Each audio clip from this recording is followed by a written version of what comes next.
Hello, everyone in podcast land. I'm David. I am Jono. And this is the podcast where we hang off the side of planes, dangle from the Burj Khalifa, and flip helicopters upside down by piloting them ourselves. It's the Let's Wing It podcast. Also driving ridiculously small cars that are electric. It was kind of weird. That was a weird part of the movie. That was an interesting choice. We're going to talk about that because we have a treat for you today. We're going to be talking about the brand new, heart-pacing, skin-tingly, I don't know, Mission Impossible 7 Dead Reckoning Part 1. Also known as Tom Cruise wishes he's Ethan Hunt, or is Ethan Hunt Tom Cruise? Question mark? Yeah, that's actually one of my notes is like, where the line between Ethan Hunt and what Tom Cruise wants to be seems very, very blurry. Yeah, so before we get into the Mission Impossible question, because I'm suffering from this problem, is that this is for you and this is for the viewers who are listening at home. Leave a comment below. Do you feel like movie theaters or movies should have an intermission in the middle of the movie so you could go use the bathroom, get some more snacks, refill your drinks, all that kind of cool stuff? Like 10 minutes, like a quick 10 minutes to do a biopic. Because here's the context. Every single movie I've seen, and movie theater, at least in North America, movie theater sizes are humongous. I'm like, first 20 minutes, I'm already like downing 1/3 of that drink. And easy. And I have every single movie, unfortunately, I've had to take a bio break. And I always pick technically the worst time.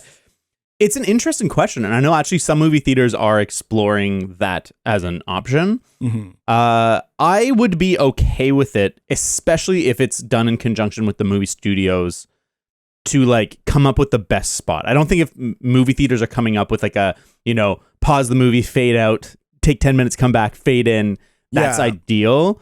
But I think like there's usually a natural spot in a movie for a break like that. Yeah. And I found the same thing. I've generally, as I've gotten older, my bladder gets smaller and smaller. I find mine is like ridiculously small now. Yeah. And so I've gotten better at being like looking at the length of the movie and then being like, okay, so I'm not going to drink a bunch before, and one thing I do just more for, having snacks for the movie is I don't eat any of my snacks until the movie starts. Mm-hmm. And so same with the drink. And so if I don't drink a lot before, I usually try and have a pee right before the movie starts. Yeah. Usually I'm okay. Yeah. But it seems to be we're in an era of 2.5 hour, 3 hour movies being super normal again. Yeah. I would be, I'm okay with a break. I'm okay with a break. Yeah, it's just because I remember those two instances where I remember this. Is that one was I went to go see Wicked musical theater like a year ago, but I remember that these places have an intermission. It's kind of a forced intermission because it's a live show. They're singing, dancing, and everything. The actors also need a break, which is they need to switch the sets sometimes. Exactly, and those things are 3 hours, but it's live. Yeah. And then also because back when I used to live in Surrey, there was a drive-in movie theater, and that had intermissions too, and it was basically but just between the movies. No, there was one that was like maybe it might be. It's definitely if it was an older movie and it had an intermission back in the day, I could see it. Yeah, this was back when I watched. I think it was like Fast and Furious 6 or something like that. Like it was a long time ago.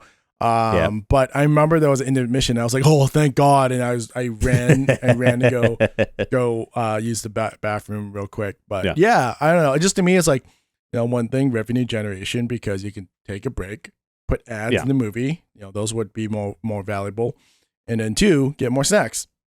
Yeah, I totally agree. I feel like it'll be interesting if they do that, how they'll redo their snack models. Because a lot of them used to at least include like free popcorn refills and free drink refills. Mm-hmm. But part of the design is that you're not going to come back out and get your free refills because you're watching the movie. But if there's an intermission, then why wouldn't you? And so I'd be interested to see if they stop doing that. And most have stopped because of COVID, as their excuse. Sorry, it's just not sanitary. Give me a new bag. No. It also is like AMC, I go AMC all the time.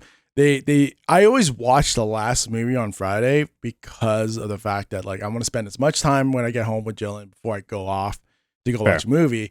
And it's usually around like 10, 9:30. So she's already kind of getting ready to go to bed. Yeah. But here's the thing. Here's the problem is that I go use the washroom because they know it's the last movie of the night. They shut down the snack bar too. One time I was like, with this movie, I ran out, used the washroom. I took my drink out because it was empty. I was like, I'm going to get myself a refill. All the drink machines were shut down. I was like, that's so annoying. But it's a question. So sense. So anyways, interesting question. So just comment below. What do you guys think? I think it's good. Well, Jono, I have a question for you. What did you think about Mission Impossible Dead Reckoning Part 1? I really liked it. It was really good. I have a really weird love-hate relationship with Mission Impossible. Like, ever since Ghost Protocol, maybe Ghost Protocol and a little bit beyond, I always go in it going, I'm gonna hate this movie. But here's the reason why. Not for the fact of like I don't like Tom Cruise, I don't like the story. I really love the story now because it's like it's kind of like the all intertwined, which is great. But it's the fact of I don't like how they market the movies anymore. It's interesting. Kind of doing the Fast and the Furious kind of model. They kind of build it out around the huge stunts. But to be fair, Mission Impossible stunts are way better than Fast and Furious stunts because of the fact that Fast and Furious is like 99% CG. This is like 70% real, 30% CG because you have to for safety. I think the story was really good. Acting was great. There was some acting was kind of like, but overall, I just kind of loved it because I watched the trailer right before, 2 days before. I watched the trailer. I'm like, wait a second. I know that one guy. I know Kittredge. Who do I know him from? And then then you and I talked about it, and I was like, oh wait, I need to go rewatch his movies. And then I plan to watch one. Which one did J.J. Abrams directed? 3? That's 3. Yeah, 1, 3, Fallout, and then I kind of watched this movie, and then I went back to watch all the rest of the movies. Oh, nice. Sure. Which is great. But Kittredge, he was the biggest surprise. I was like, hey, that guy. He's in the first one, right? He's the first one. Yeah. He's kind of like, you think he's the bad guy in the first one, but he's just an asshole. That's all it is. The bad guy is the guy you thought was the good guy. Yeah. I'm glad you went back and I watched them. Yeah. What do you think? Sorry, I went a long way. No. It's good. It's good. Yeah. I loved it. Yeah. I have high expectations of the Mission Impossible movies. I think 4, 5, 6, they've really elevated it, and they are doing, classic James Bond better than James Bond has been doing it. James Bond sort of went the other way of becoming more, art house and self-serious and really distancing themselves from that Austin Powers like goofiness. Yeah. But I think they lost an element of fun. Yeah. And I think Mission Impossible carries that torch forward. This movie is so fun. It's so exciting. It's fucking thrilling. Yeah. And it's not just, wow, these stunts are crazy. What a cool action movie. And everything else sucks. Yeah. No, it is a carefully crafted ride. And the tension that is building through these, like the scenes that are leading up to the action scenes are just like creating this sense of anticipation. And I get so excited. I'm like, oh my God, this is going to be impossible. This is going to be so like, how are they going to do this? How are they going to do this? And then like right before things are going to go, it's like, oh shit, the first thing went wrong. And now like that plan doesn't work. And then like, bam, another thing right away. And it's just like, how are they going to do this? And I, as an audience member, I'm so drawn in to the stakes and to what like needs to happen. And then like the way they resolve everything is so fun and creative and exciting. And I just find like, this is what I want action movies to be. Not just stupid. Yeah. Not that, and like, it's not that this is like got a really insightful thing to say about AI or anything. Yeah. But it's like, there's a lot of thought and craft that goes into making this as good as it is. Yeah. And I loved it. If I'm going to give it a number rating, it's like, mid 8s or something. It's not like a 10 out of 10 or something, but as far as action movies go, it's fucking awesome. It's like one of those movies where I just like I went in going, it's gonna be standard, but I'm gonna spoil it. It was we're gonna be talking freely about Mission Impossible. Yeah, so it's really Mission Impossible. So I mean, here's a super quick synopsis.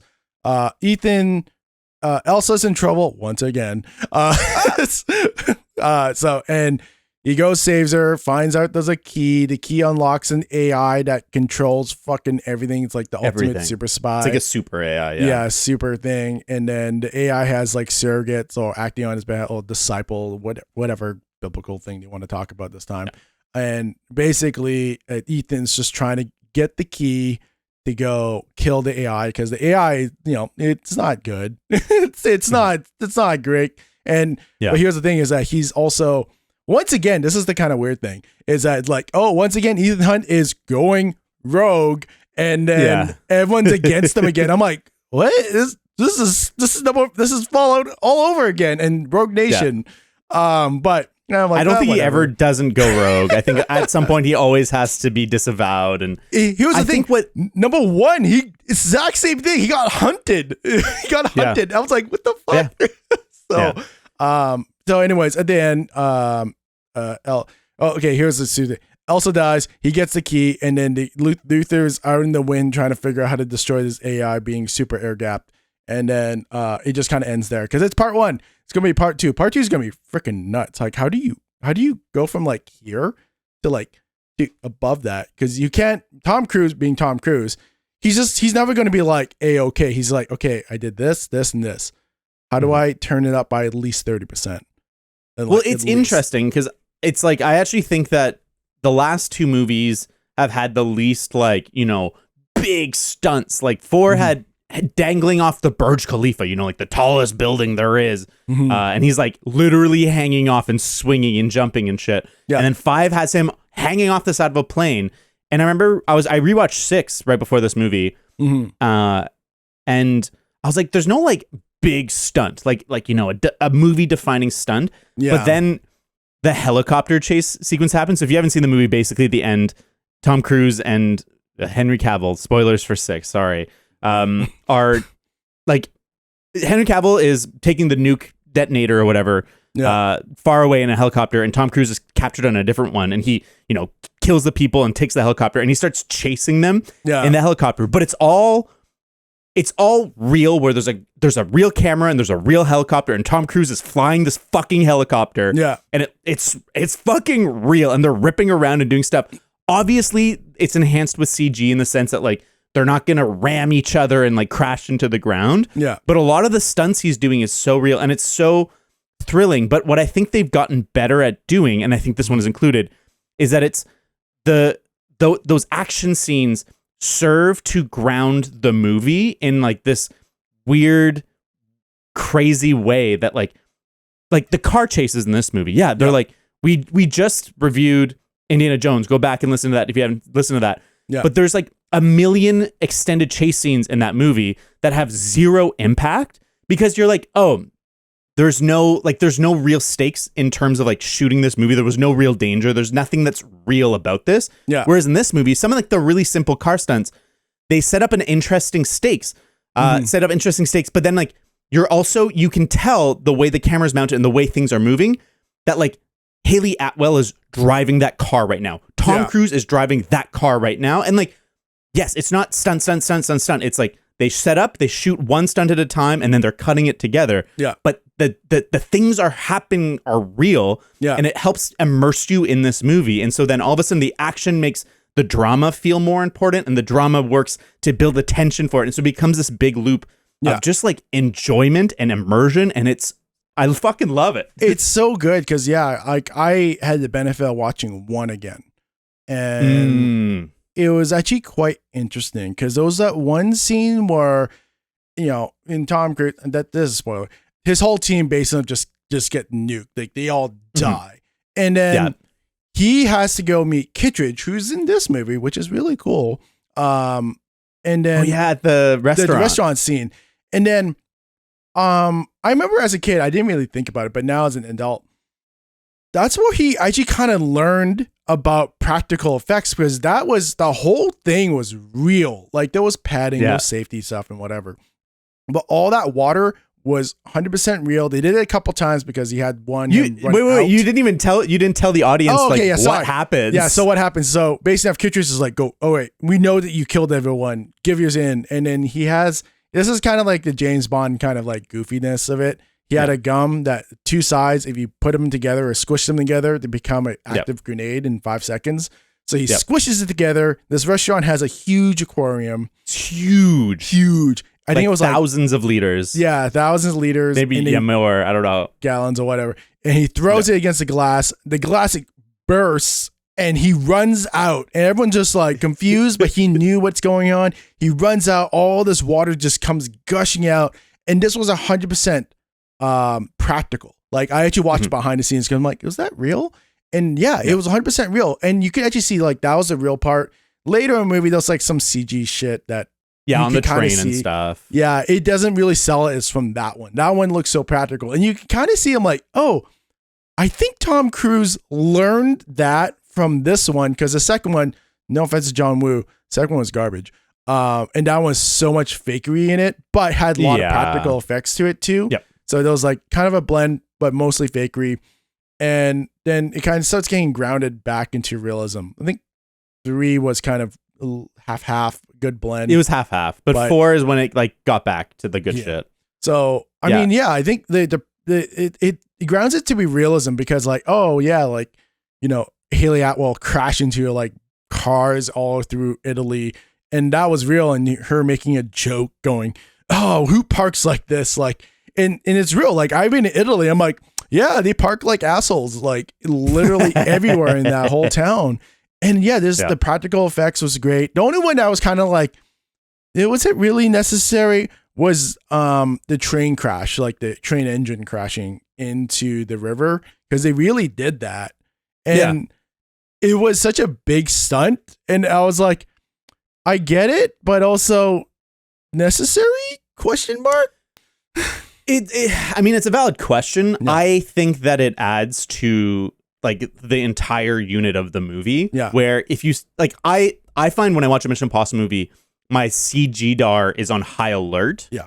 Where like anything where it's like at the shot that it's like in 6 where the helicopters crash together. Yeah. All of a sudden I'm like, wow, this is the most CG shit I've ever seen. Yeah. And it's the same with this when like there'll be a shot where something too crazy to do practically gets enhanced by CG. All of a sudden it's like, wow, that's really CG. And I'm willing to forgive the movie because like right after they'll go back into something practical or whatever. Yeah. And so I like that they like really, crash this train. And obviously like some of the sequence of climbing the stuff, it's like, it's a little enhanced. It's but I feel like it's exactly, I know I was thinking that exact same thing. Yeah. It's such a fun sequence. I like big picture stuff. Yeah. What Mission Impossible 4, 5, 6, 7 have done really fucking well is they set up the stakes and they're really clear. Like on these broad missions, they'll be like, they'll have literally scene where like, okay, the mission is this, go get the key. Okay, now the mission is go get the key. There's like layers that are added to it. But within each individual like action sequence, they'll be like, okay, this action sequence is we have to go steal that key off that guy right now. The half of the key, we're going to have to slide our key into it. We're going to have to check if it's real. Yeah. But then like, so you know what the stakes are, but then little by little, they're adding a little bit more. Oh shit, there's a suspicious bag that's going through the thing. Oh, okay, we got to worry about that. Oh, wait, that girl just pickpocketed this guy. Okay, shit. Oh, fuck, now there's US agents that are chasing him. So it's like, you know exactly what they need. They need the key. They need to walk out of here with the key.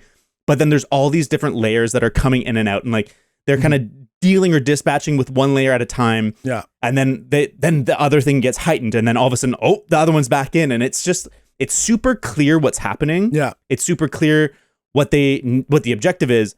But then it's just like this full chaos that you understand. Yeah. And I think they do it better than any other action movie of like setting it clearly and making it that it's super easy to follow. Yeah. But that it's always exciting. Yeah. Cause I mean, there's a couple things I want to kind of unpack from what you just said. Cause like first thing was like, Mission Impossible action movies is kind of a category on its own. Like I like action movies in general. Like sign me up for any action movie. Like I'll probably watch it. like Extraction series 1 and 2. John Wick 1 to 4. Granted, 2 kind of sucked. 3 was really good. 4 was, I think, almost near perfection, what I would consider an action movie. But here's the big thing, is that like John Wick and Extraction has like the tendency of like really quick cuts. Sometimes John Wick a little bit longer cuts, and it's all about just like chaotic and just showing movement on camera. Mission Impossible action is so wide scale. It's like, going back to the Italy scene, it's like, they're in a car chase and they're handcuffed together. They're trying to figure out how to drive correctly. And then you have Paris in this Goliath of a car, Uncharted once again, and literally just crashing into everything. And she just doesn't give a shit. And I see there's a reason Tom Cruise says to go watch this in IMAX. Go watch it in IMAX because it does give that kind of depth to the movie and how big everything is. You cannot enjoy this movie in a at home monitor unless it's like a 77-inch. But even then, I think you would would enjoy it, but you're losing something about it. This movie is designed to be seen in theaters, and like, yes, your home theater is awesome, and you will have a good time watching it at home. But there's something special to the excitement of like having the volume almost at that point where it hurts in the screen that's larger than life, and it's just like, it's such a great theater movie. And I think Tom Cruise knows that, and like that's why Top Gun did so well last year. And I don't think this movie will do as well in terms of money as Top Gun, because it's not as like standalone in the summer, but I think it will do well. People will go to the theater to see it because like it's fucking real. It's such a good like. And also, like, just even like the storyline telling. There's one point I wanted to talk earlier. It's so like topical. I'm like, holy shit! Like, did he predict this was gonna happen? Because like ChatGPT is on its peak of like everyone's talking about it at least once a day in any news article. And this one is based off like, oh, let's make ChatGPT a spy that was supposed to kill itself, but it chose not to. And it was just so interesting because like at first, like the only kind of like wonky, non-practical part the whole movie was probably the beginning because everything was CG. Because I think only Mr. Beast is the only one who can get a sub now. So, but like like the sub shoots a torpedo and the AI tricks it to shooting an enemy sub. And the torpedo comes back to kill them because the AI for some was programmed to take out the sub. And it was such an interesting part of the storyline because at first you're like, oh, is that the AI? But later on you find out it's like, oh no, it's just the Russians testing a super stealth technology makes them invisible. Well, no, it's both. It both? So it's an early permutation of the AI. So it's not connected to like the full network because the full network is so vast that like you can't stop it. But unless you have like this early version, that's the only thing that's able to stop the wide version. So I agree. I think really no, because sorry, that's what I thought. Maybe they have to. I thought the key is for the sub, right? No, and the key gives them like access to like the core of this AI. But I don't think that it's not centralized there. Like it is decentralized, but that's like a separate, isolated permutation of the AI. No, yeah, because this is how I thought about it. Maybe we're wrong. Like maybe we have to kind of like maybe talk about it. Because I thought it was like a stealth capability. The US knew about it and found some way to infect it. And then instead of killing itself, it just kind of like lived in there and then just kind of like had free reign of everything. I might be misremembering. So yeah, we'll have to. Yeah, it doesn't really matter. What's your interpretation? Yeah, it doesn't really matter. No, it's basically super AI that can shape everything and not just like, infect computers, but change what truth is. And I think that was the one kind of interesting thing they had to say about AI is that like it gives you the power to shift what truth is. And I think that's real and that's scary, where it's not just like, like it can crash computers and, change money from different accounts. Yeah. It's like it'll actually be able to create so much content. And we're already living this. Yeah. So much content can be created that like that becomes the truth. There's so much voice behind a semi-truth that becomes what the truth is. Yeah. And I think that that's scary. But I also think that it's I think this one's more coincidence. Yeah. but that the movie starts with a sub sinking. Yeah. It was just, it I was was like kind of like interesting of just like how it kind of came to be. And man, for a Mission Impossible, it started really fast, then it became really slow, which is really good. I like how movies can give breath. Like that's my favorite kind of thing. And then it can ramp up and then it can stop. And it doesn't feel like it's interruption. It felt like I needed this. It's not like Super Mario Brothers movie where it just like happen. And near the end, there's a breath, which I'm like, oh, thank God I can like breathe a little bit. And then it just finishes off. This one just had like really good, well pacing. And it's kind of something back to what you were kind of talking about. Is that like, you know, I always describe to the Matt and Trey for South Park kind of storytelling. It has like, and then this happens, then this happens. But then this happens because like every mission or every scenario that Ethan Hunt gets into and him and his team, there's always something that goes wrong. And I think the beauty of the movie is that Ethan Hunt, he's kind of like supernatural, but he kind of feels like he could kind of be a guy. He could kind of be like a real dude. Yeah. Except for Rogue Nation, where he memorized all those bank account numbers. I'm like, no, no shot. No shot you can memorize all those numbers. Like, that's like, to me, bullshit. That when I rewatch Rogue Nation, I totally forgot about that. I'm like, that's the stupidest part of the whole movie. Like him going, I can memorize 1,000 numbers. Yeah. I'm like, no way. But yeah, like it's just that. Here's the thing of the storyline is that like, yeah, like what you're saying is like kind of like create content and kind of create truth and distort reality. The agents that I'm gonna call it is it Dead Reckoning? The new one is Dead Reckoning. Yeah. So, well, I mean, no. I don't think that's what they say. The words Dead Reckoning early in the movie, but I don't think that's what the AI is called. I thought because that might be maybe Dead Reckoning was a system that was. Anyways, the AI kind of unlocks its agents with God mode because you know Paris is kind of like running amok and like has no remorse or like, oh, I have to be secret. It's like, nope, I can just do whatever I want and the AI will protect me. Gabriel can like go, no, AI told me you're going to die and I'm going to be able to walk through because I can know what to do. And Ethan Hunt, it's kind of like a battle between like imperfection versus perfection agents. It's like these guys are playing on God mode.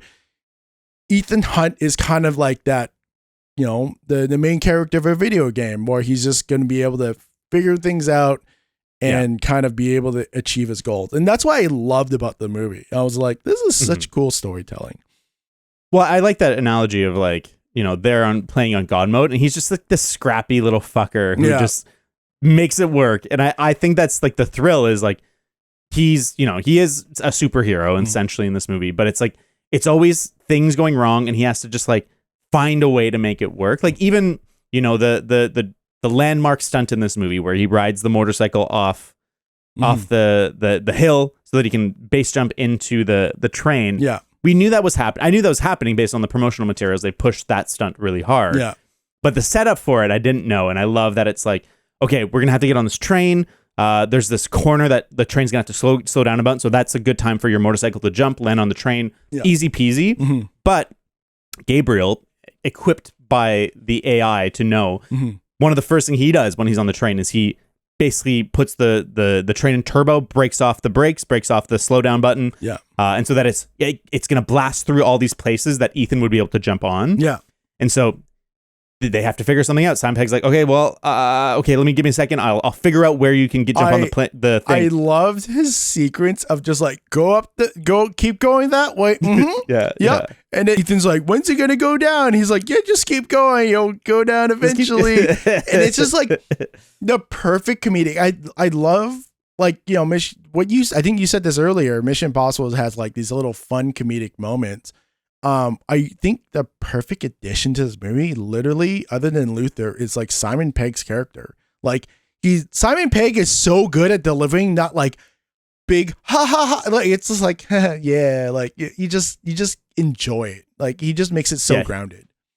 He brings a ton of levity to the movie without being like a joke. Like I found some of the earlier ones where you're like, oh Benji, like that's fucking stupid. I remember like even in Fallout, which before this was my favorite one, it might still be.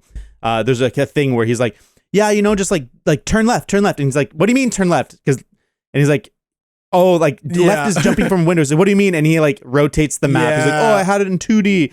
And it was one of those moments where I'm like, oh, it's like, it's a joke at his expense. It's believable and it's fine and it's a throwaway thing. Yeah. But I like that they don't do as much at his expense. And I really like that part in the airport sequence when they're chasing down Haley Atwell, trying to figure out the key stuff. And Benji finds out that there's a bomb in one of the bags. So he goes and chases it. And then the bomb is like, has his name on it. Like it's like the AI knew that he would find it. And they have to figure it out, all the questions and the riddles and stuff. It was so interesting, that whole riddle part, and just like how usually enough especially in Rogue Nation, like the sequence war in Rogue Nation where they have to get the British Prime Minister's like voice authentication and the fingerprint, and like how Ethan's always like one step ahead of everyone. This one was just like, it was the tables have turned. It's that the AI is always going to be one step ahead of them. And you're always kind of wondering, it's like, okay, they're all going to figure this out, but like how much the AI has figured this out. And thankfully enough at the end, I'm going to assume that Ethan kind of got finally the upper hand against the AI, because Gabriel thought he had the completed key. Oh yeah. And then this is the kind of like this is one of a couple parts I want to bring up later when we kind of talk about what we don't like about the movie.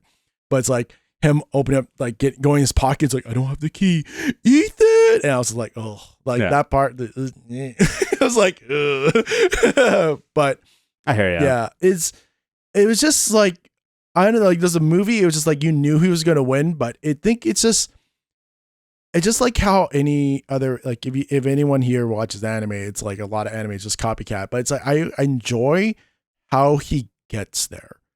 And 100%. Yeah, that's how you have to remember it. And that's like the really cool part. Yeah. And I think like they did a good job.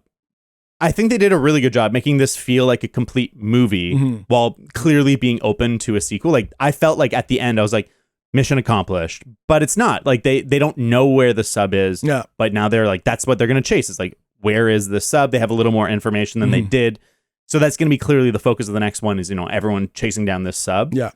But I feel like they have a master's touch at having a bunch of threads kind of like interwoven, and then they kind of just like start to interlock at the right moments. Yeah. Like all the Gabriel stuff, he's kind of just like always around. I think one of the things that don't like, if we're going to kind of move towards that, is I don't like when they kind of retcon, former rival or like, former brother, like Uncharted 4. It's like all of a sudden he has a brother. Oh, okay, sure. Is it his brother or like, is it? Like in Uncharted. Oh yeah. But this one, it's like, oh, it's the guy who killed his partner, and it's not quite as personal, so it was okay. It actually, this movie kind of had a little reminiscent of what I kind of liked and didn't like about Indiana Jones. It was actually kind of weird when I saw this part. Is that they kind of interjected past events. They're going, yeah, this happened. Yeah, and it de-aged Tom Cruise in this one too, in that one little like quick sequence. Like you see him on like a little. Did they? Flash. I didn't even notice. You can tell because I watched one before this one, and one thing I got to point out, man, watch Mission Impossible 1, the scene where he gets back to the hotel where everyone in his team dies and he's just kind of collecting himself. Man, Tom Cruise was a little thin kid. Like he's so like lanky. His tank top was not filled in. He's very lanky. This one now he's kind of like properly built. Like you see him, he's a healthy adult. But well, it's like I think the body standards for men have shifted to being more beefy. Yeah, more beefy in 2023 than they were in the 90s. The 90s was like was a skinny boy. Yeah, well, he was like Tom Cruise isn't like a beefy guy, but he's like he's enough that you can go past. He's buff, but he's not too buff. He's not. Yeah, he's strong enough that he could fight these big dudes, and with his superior technique and will, he can beat them. Yeah, sorry. Like, what was I going with that? No.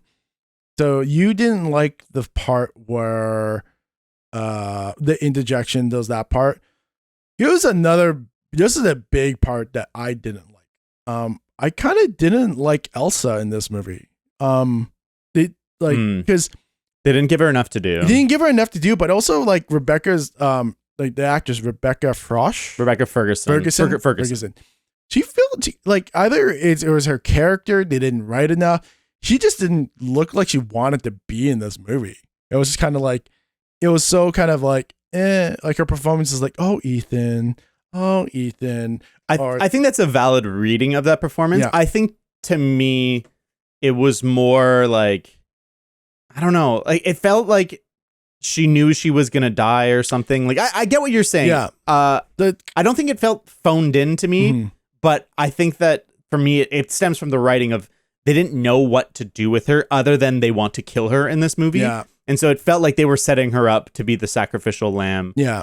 Even the fact that they fake out. So one thing that I'll teach you guys listening, when a character is going to die, they often pre-kill them. Yes. So it's pretty normal in a story to like kind of prepare a brain or prepare an audience for someone's death by like having a fake out death earlier. And so when she was fake dead, I was like, oh, she's going to die. Yeah. And, yeah, because like just for context, maybe the beginning of the movie, there was like a desert shootout chase scene action movie because these hunters are going after Elsa because she has the first half of the keys, somehow got it from Gabriel, and then everyone's kind of chasing her, and then like David said, fake out death, like she's not really dead. But like it was just such a shame because like the Venice scene, I loved that Venice scene like so much until the point of, spoiler again, Elsa gets killed because a little bit, just a background in this, Gabriel comes back, and Gabriel in a big kind of like group meeting with almost all the main characters, with Vanessa Kirby, the White Widow, Haley Atwell's character, Elsa's character, Tom's character. Everyone's there. And he's like, Tom, like Ethan, you got to choose which one is going to die. And I didn't like that either. It ultimately kind of like happened because I loved how the AI jacked his comms and kind of like Benji's giving Ethan directions in all these like tight canals going left, right, but the AI just hijacks it and lures him into a trap with Paris and that other dude. I don't remember. I like that fight scene. Yeah. I thought that was pretty cool. So the setup for that scene is like he basically gets cornered in this tight little alley, like maybe 2.5 feet wide. And then there's fences at both ends. And so it's like this long, skinny thing. And then Paris and the other henchmen are blocking him from both sides. So he has to fight his way out while they're trying to contain him and kill him. And so it's like a little bit of that old boy hallway fight where it's like there's only one plane of movement. That's what I was thinking of. I'm like, this is a freaking old boy. Let's with less people, but old boy style. Yeah. But it's a cool fight and like it's visceral and it's like the threat is real because like they're swinging. There's only he can't dodge. He has to just block or like deflect and stuff. And so I really enjoyed that fight. And I broadly, the whole movie does really clever little setups. Like one of the car chase scenes I really like. So Haley Atwell is a thief, and she's kind of like she's a career thief, and she's always on the run, always escaping. Yeah. And so at one point he needs her, and so he handcuffs her to him because he doesn't want her to escape again. Yeah. But he handcuffs her to the hand where she'll have to drive, but she can't drive well. And so there's this whole chase scene where, they're like, they're in the wrong seat, and he's just coaching her through driving. And then all of a sudden he's like, no. She's like, I'm not doing this. And he has to drive one-handed. And it's just these like little flourishes to the stakes and the setup of the action scenes that make it exciting. Yeah. Like going back to the hallway fight, it's like, okay, it's a 2 versus 1 fight. Yeah. We've seen that a million times in this tight little 2-foot corridor. Yeah. Okay. Yeah. That's another little modifier that makes this a unique, memorable action. It's interesting. Yeah. Even going back to what you're saying, it's kind of like, it is like the usual trope. There is a car chase. There's a motorcycle scene. There's all these things. But then because of such masters of it, they can just add just a small, like when you think about a macro level, I'm like fight scene in small little gap. Yeah, whatever. But because they're so good at writing and directing and the choreography and everything, it's just so perfect. And the one thing to add to the scene, this is the one reason why I love it. When you said visceral, it's very violent. Like when you actually think about it, you're like, I haven't really seen Ethan this violent before, especially when he's with a pipe. Like he's fighting people Yeah. with a pipe. You see that desperation in his eye that he could actually die. And then he gets to the point of violence where he finally, I don't know if he killed that other guy or just incapacitated. I don't think he killed him. Yeah. Yeah. And then you just see that one moment where he looks at Paris and he has so much rage like saved up that he remembers his humanity, knowing what's right, and doesn't kill Paris because Paris is manipulated. Yeah, he like smashes the pipe and it looks like he's going to crush her head, but he just smashes right above her head because he's a good guy, you know, he can't kill like that. I mean, yeah, it's kind of weird too because he's killed a lot of people and usually enough it's maybe he's a little sexist, but he kills a lot of guys and no women, and even though women have just literally come after him, and he's like kind of a weird savior complex too because in Fallout, if you remember, there was that part where he finally gets he's still in Paris, he goes in and he's about to get out, and there's that cop there. The cop gets kind of shot and he saves her. He's like, man, he loves saving women. Women, 100%. And also, I think they kind of like commented about that whole aspect of Ethan's character because he's like, he'll always like the people he's trying to save always dies. I'm like, it's kind of weird but it actually is true because he saves Elsa in Reckoning, and then she eventually dies, which is kind of like. Now I'm talking about it. I'm like, oh, now I kind of see why Elsa had to die. Yeah, and it makes sense for the arc. It's a shame. I love Rebecca Ferguson in 5 and 6. I think I agree with you. She just didn't have much to do in this, so she doesn't give her best performance. Like she might be, strangely enough, she's usually been my favorite, but this movie she might be my like least favorite of the ragtag hero group. Yeah. Like usual, I love Simon Pegg. Ving Rhames. It's nice that he's like a main player again because he hasn't been a main player for a while. And then I'm so glad Jeremy Renner is no longer part of this franchise. Yeah. And I liked Henry Cavill last time, but he's dead? Jeremy Renner? Oh, Jeremy Renner. Yeah, I did not. In real life? No, he's not. No, he's not. Henry Cavill's character, he probably is pretty fucking dead. So like they don't show the body, but like he gets the hook that's being pulled by a helicopter through his face after a face full of like coolant, hot jet fuel. Yeah. And then he gets like ripped down like a few hundred feet onto the rocks into an explosion. Yeah, you don't see his dead body, but that dude's fucking dead. Yeah, I mean, he's just one character. Like, if he came back, and I'd be like, yeah, let's go. It'd be like, fun. It'd be, and he's all disfigured and shit. Yeah, it'd be just like the perfect like Jaws like character. Because here's one thing: it's like I kind of like the Paris character. I kind of wish I kind of knew her motivation because she had a kind of like a really cool arc. Like it was like super bad guy.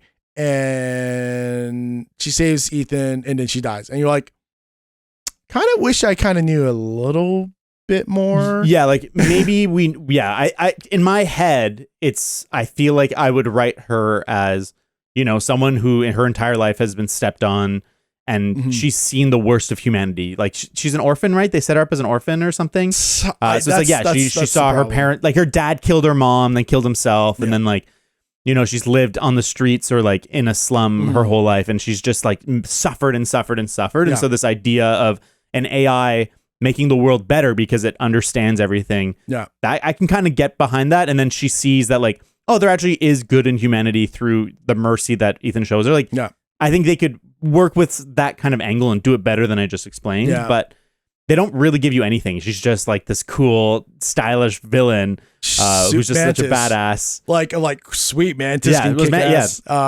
Mantis from Guardians of the Galaxy. Like I loved her character. I just wish it was a little bit more because like how she was styled. She's so like rebellious, and even to add maybe to like maybe a twist since like we're in the writers' room. Like I would like you told me all that. I'm like, oh, how about this? Is like she finally, instead of like she never getting anything she wants, she finally has the opportunity to get everything she wants, and she can literally do anything instead of nothing, and just like, and she just does everything, which is true in the movie because she's like, she literally goes through the whole movie with zero consequences because it's like that truck scene. I've said this so many. I just loved it. I just loved how menacing that truck is, and just adding into the car scene chase, I loved it when they go down the Spanish Steps Spanish-like steps, which is kind of weird because it's not in Venice. No, they were in Rome. Yeah, sorry,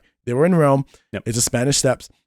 You see Haley Atwell trying to drive, and you just see Paris. Like, it was a weird kind of like a switch because like the whole aspect of like trying to start the car, that's usually the hero issue. It's like, oh no, we have to go. The bad guys are coming. I can't start the car. Then eventually starts. It was actually flipped because it was like, oh, the bad guy can start the car, and Haley Atwell's character and Ethan is just like having all these like weird issues of how to drive the car, and it's just the pacing is just so good. Yeah, it's just those like little extra flourishes that make it special. Yeah, I thought it was fun that the movie ends up on a train, kind of like Mission Impossible 1. Mm-hmm. And also done much better. Yeah. It looks a lot better. Yeah, it looks much better. But the thing that I'm surprised I haven't brought up earlier is how great Haley Atwell is. She was the perfect cast. She's the perfect addition. She's just a great character. Yeah. Her character is Grace. Grace. Yeah. That's right. She's just like super likable from the beginning. Her and Tom Cruise have great chemistry. I hope they don't do a romantic thing. I hope that he kind of just like doesn't end up with her. I just hope it's like a mentorship, just kind of like 3-ish. Because there's something a little bit weird and predatory when it's like Tom Cruise. I don't know. Maybe it's just a me thing. No, it's not. Tom Cruise. No, it's here's the thing is that like he rescues women. Okay, this is just opinion. Don't come after me. This is just kind of like how I kind of view the world. It's just kind of like, is he taking advantage of women in distress, and then has this kind of like weird situation? Not Tom Cruise, Ethan Hunt. Like, let me just be clear. Yeah. Because like he fails to save number 3, that woman, which is Felicity Day, whatever. Number 3, and then this one, like he saves her because she was being chased everything, but she seems like she gets chased all the time, like Elsa, and then Haley. Oh, Elsa. Yeah. And then Haley's character Grace makes sense because they set her up going, she's a thief and she's wanted everywhere, and she's over her head. Yeah, she's definitely over her head. But I did like how they used her as a vehicle about showing how does the IMF recruit agents. Yeah, I thought that was really. It was really neat, and I like that in the end. You know, she does that. She's like, I accept. I was like, okay, all right, okay. Here's another kind of thing I kind of didn't like. I went in going, yeah, Vanessa Kirby, like I love her. She's so like wonderful, gorgeous, and she's a great actress. But it felt like, was she really needed? And also, you can kind of see they kind of forced a storyline that might be explored in the next one, or maybe a future Mission Impossible, because just the storyline, just to remind everyone, is that they were going in a train to meet Vanessa, the White Widow's character, was going to meet a buyer who had the other key, which was really cool. Yeah. Lo and behold, the other person to buy the key was the CIA director, Kittredge, which everyone was like, oh, they kind of made it like a big deal, but I was kind of like, that makes sense. Like, you know, he would. It makes sense. I'll give the movie credit. Yeah. I didn't expect it to be him. Really? I didn't really think about it, because I don't think the movie they make a huge deal about like the buyer. Oh, who's the buyer? Yeah. It's just kind of like, oh yeah, she's selling it to someone on the train. I didn't think about it, and I was like, oh shit, okay. Oh really? Yeah. For me, I'm like, I didn't have that reaction. I'm kind of like, yeah, that makes sense. Like, because the U.S. was really wanting to get control over the AI, because it's ultimate control. I kind of like feeding into, you know, Ethan Hunt as like written as the savior kind of character. Every country is after the key so that they can control the AI, and Ethan Hunt is the only one who wants it so he can destroy it. Yes. So he's like the true savior of mankind, because you know he recognizes the dangers. And then but like, you remember that one kind of sequence? It's like Kittredge is like, I promise your mother, like, to the White Widow's character, which is actually Grace in a mask. They kind of allude to some sort of like storyline that might get explained, like I said earlier. But I don't know, like the White Widow, I just saw it. I'm like, she's just some kind of really crazed character that just wants to steal the spotlight, loves attention, and just wants to be really eccentric. Like, I don't know. It was kind of cool, but also kind of like, you could kind of remove this character and replace it with someone with 50% less charisma, and I'd be okay with it. I definitely didn't have that reaction. I was glad to see a character I liked from the last movie back in this one. Yeah. I think I like that there's that dynamic. And then I think it almost felt like a little bit of, retconning in a good way, where they give you the CIA backstory and even has that throwaway line of like, you fit in this box, and that's why we allow you to continue, because like, why would the CIA allow this person to operate when they could stop her? Well, it's because these parameters. Yeah. And I was like, okay, that's kind of a neat way of fitting it all together neatly. But I hear what you're saying. Like, they don't do a ton. She feels like she's a character written in for utility more than like her own little arc also, or anything like that. Maybe like some sort of way of like, okay, after 8, we're going to do something with her character as like the main, either unfortunate enough, probably damsel in distress, that CIA is hunting her and Ethan has to like save her because she has like some sort of like big thing. And you get to explore the Kittredge and her relationship, and her backstory is actually deeper than what she is. It just felt like such a forced insert for me. I was like, sure. Let's just see how this plays out. Like, maybe I'll eat my words in 9. Because they'll make it a Mission Impossible in 9. They cannot. They have to keep going until Tom Cruise goes, I'm done. I'm done with this movie. Well, I bet they'll take a break after 8. Well, like, no matter what, they'll have to take at least a couple years. Yeah. Because it's only 1 year. It's like Spider-Verse, where they planned to do 1 and 2 right after each other. So it's 1 year. June 28th is the release date. So it's less than a year.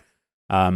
For part 2, which I'm grateful for, because I want more. Yeah. Here's one scene that I really liked. Okay. And here's one character that I was like completely like, I just love this actor. I love this actor and everything he does. It is Carrie Ellis, who plays Dillinger, who's also in The Princess Bride. He's in The Psych. Oh, he's the director of National Intelligence. I fucking love this guy. Every time I see him, I'm like, fucking yeah. Like, he's just so charming, lovable. Like, I just love him. Yeah. And I just love that scene, how he's getting described what the IMF is. And he's like, wait, so there's a task force that the American government barely knows about, all you guys kind of know about, and they do everything that you can't do. And they're like, and you can kind of see that these people are the directors of all the alphabet agencies out there, and they're like,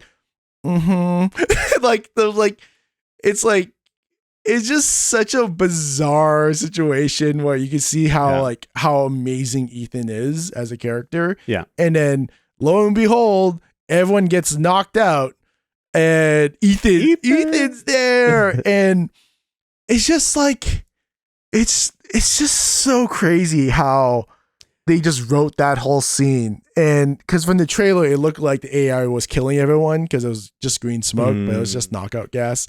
And yeah, I loved it, just how smooth it was. Well, I love that part because it felt very like classic Mission Impossible, like TV show level classic, where it's like, the setup. But I think it was such a good moment. So to preface, it's all these alphabet agent people in the room talking to the director guy, and it's kind of intercutting with this guy, and it's clearly suspicious, and he's got this briefcase, and you're like, who's this guy? What the fuck's going on? And he goes into the room, and everyone kind of looks at him like, okay. And he opens it, green smoke, face reveal, it's Ethan. And so everyone's knocked out except for Kittredge because he gave him a breather or whatever. And you're like, okay, they have their conversation, but Kittredge is like, I've got to call in security. And he kind of like, it almost feels like he's betraying Ethan a little the way he does it. And you're like, fucking asshole. Yeah. And he's like, well, how do you plan on getting out of here? He's trying to stall Ethan. Yeah. And in the background, you can see him, and he's putting back on the mask that he came in with. Yeah. But then it goes into focus, and it's not that mask. It's a mask of Kittredge. Yeah. And I'm like, oh shit, he's gonna fucking get out as that. And I thought that was such a good little a good twist, because it's Mission Impossible. There's gonna be masks and face reveals and shit, but it was a good early payoff, and it just happened the right way where I didn't expect it. And it was such a good like, oh shit, it's Kittredge. And then boom, Mission Impossible logo. Yeah. We get the little title sequence, the song. And I was like, oh yeah, we're fucking going. This is like kind of like the part of the comedic love of this whole movie. It's like Kittredge is like, oh, of course. And then he gets tranked too. It's just like, totally. Yeah, motherfucker. And it's like, it just feels like it is obvious, like Mission Impossible has to do these kind of sequences. And it's just like, but when you see it and how well it's done, it's just, they keep kind of elevating how good it is. One scene I kind of want to bring up that I really just did not like, but I think I kind of understand why it looks like this, is kind of even give background information. This movie was started filming in February 2020.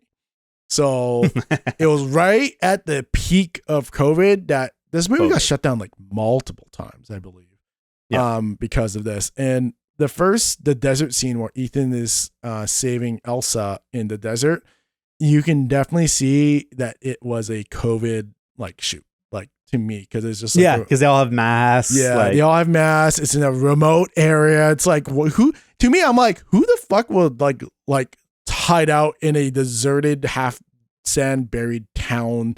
And it doesn't make sense. And the action was it felt very floaty. Like you can kind of see that they couldn't elevate it to the rate of like typical Mission Impossible. It just felt really more shooty than more fighty.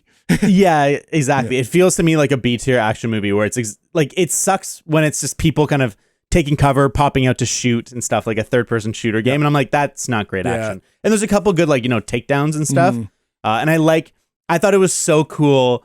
Ilsa, pulling down the eye patch. I was like, she looks so cool. She reminded me of Snake. I was like, yeah, 100%. And so I like that she's sniping people and stuff. But I agree. I think you can see the constraints of like the COVID rules. And I remember the story coming out that Tom Cruise had yelled at a few crew members because they weren't following protocol right.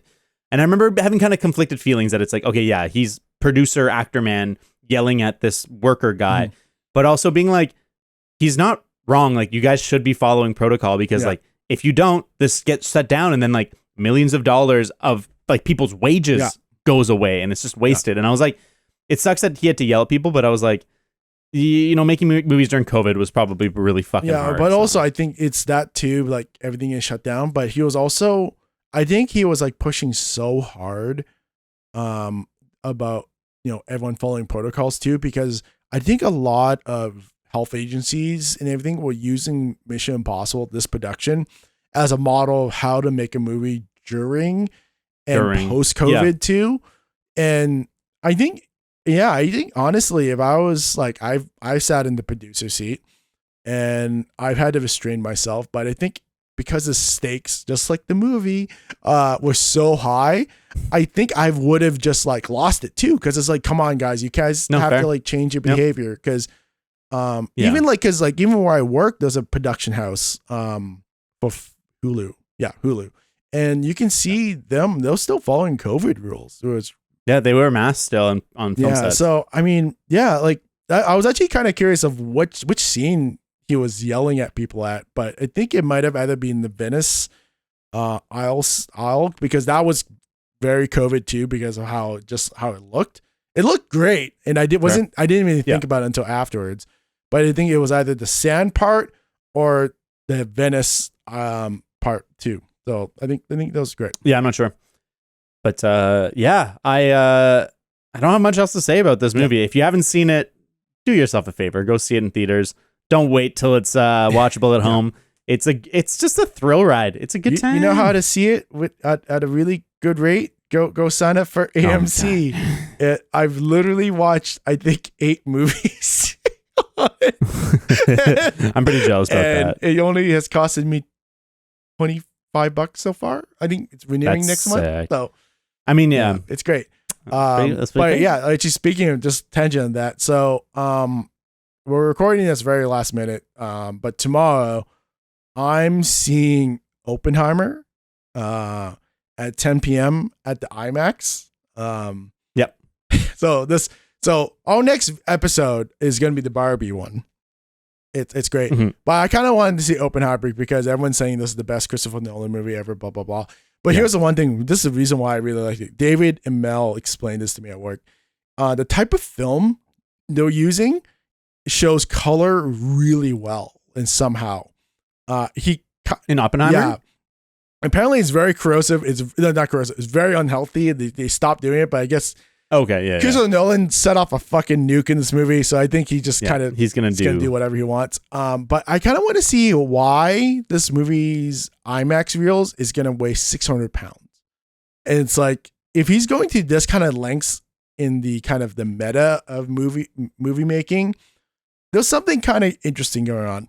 I don't expect David, to go watch it anytime soon because I do want to see it. Yeah, like I remember originally we both said we didn't want to watch it, and then I think closer and closer. I've heard such good things. Yeah, it's great. But yeah, I'm really looking forward to seeing that movie. But here's my dilemma, because Jillian also wanted to watch this movie. Not Oppenheimer, but Barbie.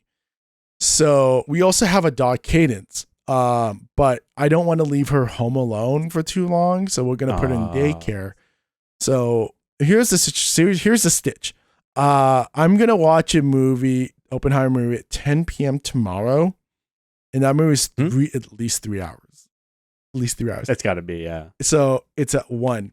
Jillian wants to watch Barbie the next day, and she doesn't want to watch it in the afternoon because movies will take up a lot of time. And we don't want to, the same issue is at her daycare, Cadence's daycare, closes at 5. And the earliest movie starts at 9. So I'm going to have to go watch the movie, come back home. I'm probably going to be home at 1:30, go to bed, wake up at 7, kind of get through my morning, drop Cadence off as fast as possible, rush over to go watch Barbie. I'm going to be dead on Saturday. I'm going to have to get a pen and paper to write notes because I'm not going to remember most of it. But yeah, I'm fucked. That's hilarious. No, I don't have a plan solidified for Oppenheimer yet, but I think I might go see it by myself. I'll see if Cassie wants to, but I might have to just go see it by myself, but I'll see maybe James or Riley or something. Yeah. With AMC, I can watch both. That's pretty sweet. That's pretty sweet. At any kind of movie theater. It could be IMAX, it can be Dolby Cinema, it could be anything. I'm jealous about that. Yeah, I have CineClub, the Cineplex equivalent, but it's one movie a month. One movie a month? That's pleb shit. Yeah. And then you get discounts on your other tickets, but it's not that great. But it's worth it for me. I go to enough movies that like it's $10 a month or whatever. Yeah. So $10 for a free movie ticket, and then they stack. So it's like if I didn't go for 3 months, which never happens, all of a sudden I'd have 3 tickets for the next month. But I am thankful because just for viewers is that before we did this podcast, I didn't really care about going to movie theaters anymore. I got kind of used to the COVID method of just watching movies at home. Yes, I watched Avatar: A Way with Water without the movie theater experience.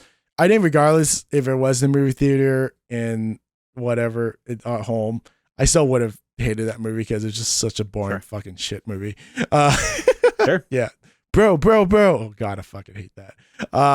But me going back to movie theaters has brought back kind of like I get why people want people other than the monetary factor about getting people back in the movie theaters. Yeah, but because it costs more. Yeah, money. So Edgar Wright, Tom Cruise, all those people are right. Movie theaters is something special. I hope people remember that magic and they can kind of like bring people back to the movie. Like during Jurassic Park, I grew up in a time where there was no seat reservation, that you actually had to line up to go see the movie. You literally wait. I remember same amount of time the movie lasted to go watch the next showing. At least I remember when Spider-Man 3 came out, I was still in high school and we left high school. I think my high school ended at 3:15 or whatever. And the first movie showing, I think was like, it must've been 9. And we went directly from school right to the movie theater. We got snacks and then we waited in line and we were first in line, but like we just spent fucking 5 hours standing there. We probably had PSPs or something. Yeah. Just because we wanted to see Spider-Man 3 so bad. Yeah. Too bad it sucked. But yeah, no, I don't think it's as bad as people say, but that's a discussion for another day. It's it's okay. But anyways, that's the podcast. That's that. I would like to kind of thank all our patrons. Let me just get their names up, see which ones are still there. Yeah, everyone's still there. So let's do this. So first, Coco the Cat, Jeremy Swerdor, Bjorn Bueller, Ryan T, Eliza Menderes, John Gers, Emma Franklin, Mark Bradshaw, Maury Martinez, Sly Merlin, Ethan Lowe, David Curry, Briggs Wellman, Amir Coe, Daniel Quasar, Joel Norton, Cody Owen, Matthew Noonan, Mike 1814, and Gualado Navarro. Thank you guys for being awesome patrons. Yeah, for real. Like, we really appreciate it. Yeah. And so I think maybe next episode we might have a interesting new sponsor. So keep up with that. Yeah, and if you want to get our secret exclusive pre-show stuff, you can follow us on or go to our Patreon, patreon.com/letswingit. If you want to email us, please email us any questions about anything about movies or comments. letswingit22@gmail.com, or you can find us on Twitter at letswingitpod. Yeah, sorry, go ahead. No, I was gonna say our personal ones, The Chosen David or Jono Tan 86. Yeah, I'm actually kind of looking forward to some of these big movies to being over, because we're gonna go back. Well, not gonna go back, but we're gonna start trying to intertwine more like discussion topics. Like we're gonna talk about reviewing some YouTube channels. One of our drumettes submitted their YouTube channel. Someone randomly online submitted their YouTube channel. I want to review. We want to discuss like YouTube stuff because I'm gonna add this here. Add this in. Jillian kind of helped us out submitting our podcast episode to try to get people to submit their channels for quick reviews. So many people kind of go like, why should we listen to these fuckers? Because these look at the channel so small. Here's a couple things. Podcasts on YouTube is so hard to grow. Like podcasts in general, really hard to grow. YouTube, no one's gonna click on a 1 to 2 hour discussion. They would rather just listen to the podcast. So it's in a weird kind of flux, or I know there's a couple things that we have to do. Granted, we're both full working adults. We can't do this full time yet. Love to do this full time, but I still like to do my full time job. But you know, those things that we know we're going to do, I will talk about things that we should be doing, but we haven't done it yet. Maybe we'll do it in the future, but just chill. Like we know what we're doing.